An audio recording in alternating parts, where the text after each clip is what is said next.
'Cause in the end, the things we say about ourselves are the only things that end up being true. We are self-created. Now you can see firsthand why I call myself gifted. I live in Shreveport, Louisiana, across the street from a garbage dump. Truth is, my whole block stinks to high heaven, not just my bunk bed. We live at 216 Turnpike Street in economy housing, or something like that. It just means the houses are darn near free because our backyard and front yard views are of city trash. It seems like the house is almost turned around sideways on the street. Rent is real cheap because we live behind the railroad tracks, and every hour the walls shake from the rail car passing through. All of the houses on this street are small, run-down shacks, and the neighbors are shady, not because they're covered by trees, but because they do crooked things.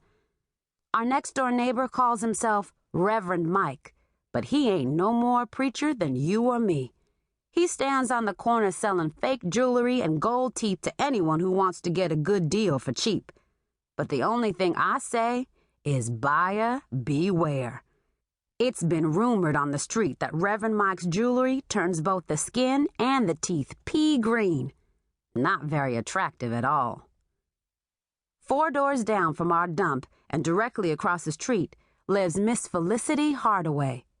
Rumor has it, she's the best barber in all of Shreveport, Louisiana. She owns her own little barber shop close to downtown called Cutting Up.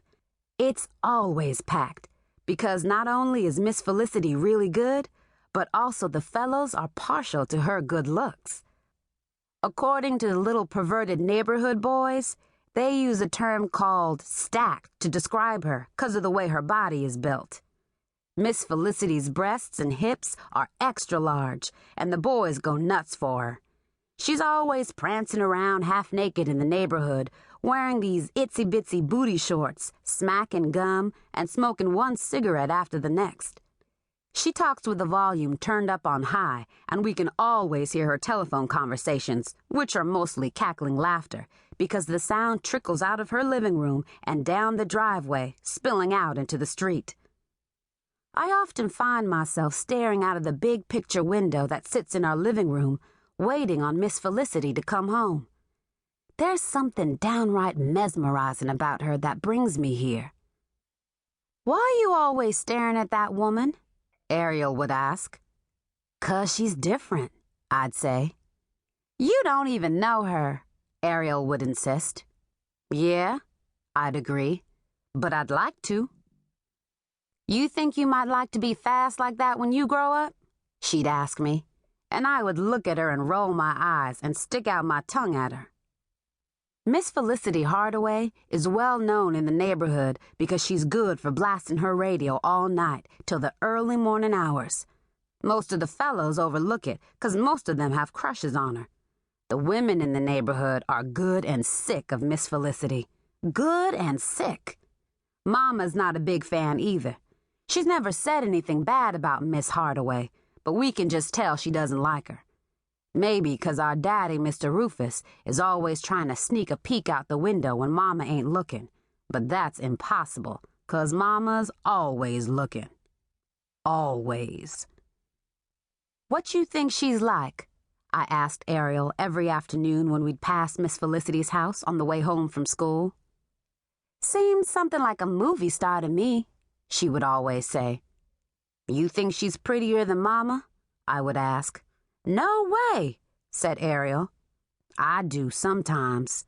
"Bite your tongue, Blaze James," she'd say. "Nobody's prettier than Mama." "You think she's crooked?" I'd ask.